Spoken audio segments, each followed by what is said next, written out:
All right, all you power-seeking golfers, I'm Rotary Swing instructor Chris Tyler, and this week I'm going to be showing you how this past weekend's champion, Angel Cabrera, and a very well-known player on the LPGA Tour used their left or lead side glute muscles for not only stability in the lower half, but pulling power out of the ground.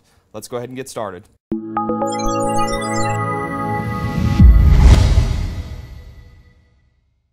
Okay, so this week we're going to be focusing on a really important muscle group in both Angel Cabrera and Natalie Gulbis, and that's going to be the glute muscles on both the lead side and the trail side.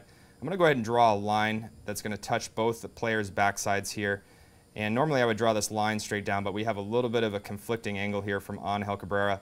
I want to show you guys how they use their glute muscles in their takeaway and their backswing, but also the most important part is using those lead side glutes to control the speed of the hips and also to be able to use them to leverage the ground for power.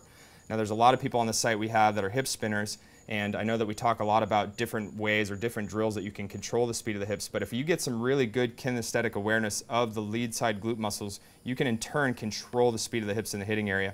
So let's go ahead and take a look here. I'm going to go ahead and load both players up to the top part of their swings here, and I want to show you a couple of things. Both players get the club a little bit long and across the line. Natalie gets it extremely long and across the line, but both players have been able to restrict the total amount of hip rotation by loading that trail side glute. And that's absolutely important. You're going to see a video on the website called Load the Right Glute, Shorten Swing, Start Transition. And that's a great video. That's in the program backswing section. That's a great video for those of you players that are really trying to shorten up your move and really try to get some good kinesthetic awareness and create separation between the hip line and shoulder line. But what I want to really focus on is those lead side glutes today. And I want to show you a couple of really common moves that both players have. So I've gotten Natalie into the hitting area here, and I'm going to get Angel down into the hitting area. And you can see that both players have that left glute pushed back against this line where their hips have not come forward, causing a lot of early extension out of the spine. Both players have been able to leverage the ground, and you can see that both players don't have their hips spun open more than 35, maybe 40 degrees max, which is in turn allowing them to stall the body and letting the hands and arms pass in front. So what we're looking to do is we're looking to get into that left side, use that left glute muscles to stabilize the hips, and then use those left obliques to pull that left hip away from the target. Then what you're doing is basically you're stalling the body, allowing the hands and arms to act independently, and you've moved all that power up the kinetic chain and then turned it into maximum speed in the hitting area, and then in turn also created a really good consistent lower half move. So let's go ahead and take a look at another angle here.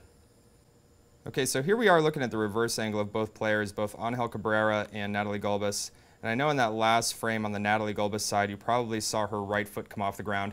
And I know we addressed that in the last analysis that we did on Justin Rose, how we can use the roll of the right foot as a braking mechanism.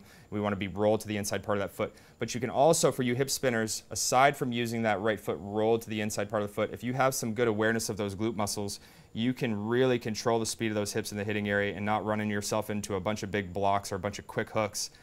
So you're going to see here, I'm going to go ahead and load Angel up to the top part of his golf swing. You're going to see that his left knee dips inward, which allows his head just to drop a little bit below this original line that I've drawn. We have a great video on the website called the left knee laser beam drill. That's for lower body stability. We don't really want this left knee to really dip in unless you know how to control both sides of the lower half of the body through the glute muscles. And you're going to see as he gets back down into the hitting area here, or as he works in transition, right here is a very critical move. So you can see where his hands are, and he's actually fully loaded into this left side where he's got this glute muscle really engaged right here. And he's going to use this glute muscle for stabilizing that speed of the hips, and he's also going to use it to drive that heel into the ground and then ultimately work to pull that left hip away from the target with the left obliques, which is going to move that left leg to a straight position.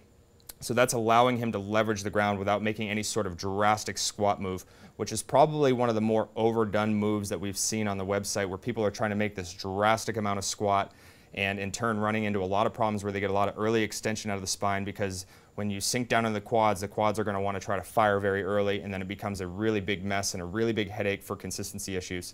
So you can see as he's getting down into the hitting area, he's fully seated into that left side. He's now going to be driving that left heel into the ground, and in turn he's going to be using that for leverage. So same kind of thing over here with Natalie. I'm going to go ahead and mark the top part of her head here.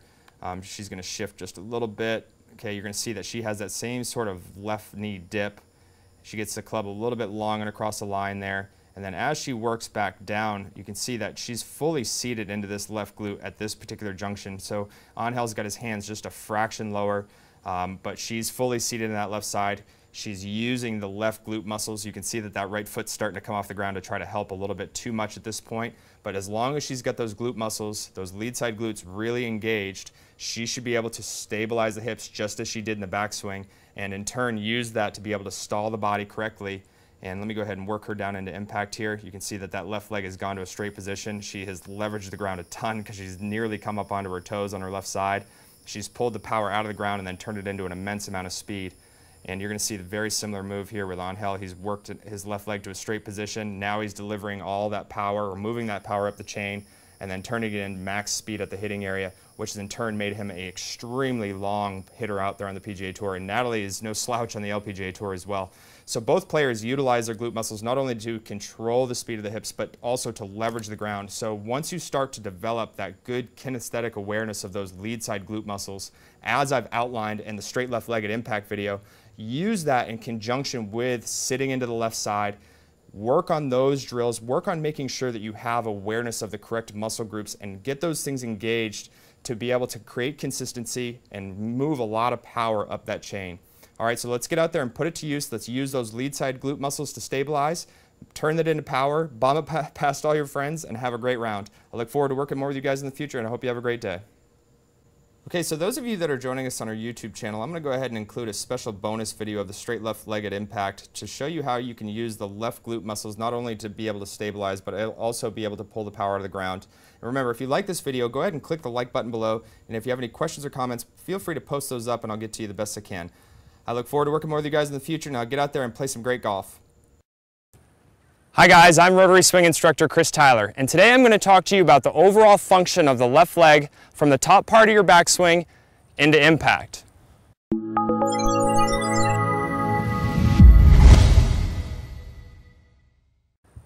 Okay, in today's video I want to go ahead and discuss the overall function of the left leg in the downswing and what it's supposed to be doing into impact. And I will start off this video by telling you that the left leg is going to move to a very straight position.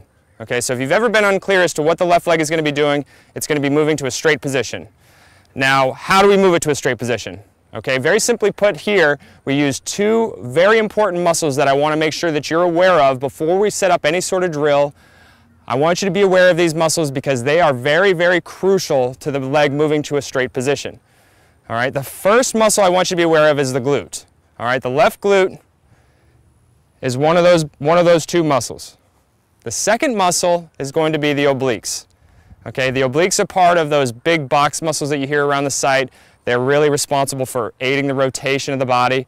Okay, so those two muscle groups are going to be very, very helpful in moving the leg to the straight position. All right, so those of you that don't know how to activate the glutes or unaware of how to get into the glute muscles, I'm going to teach you a very easy drill that you can try out.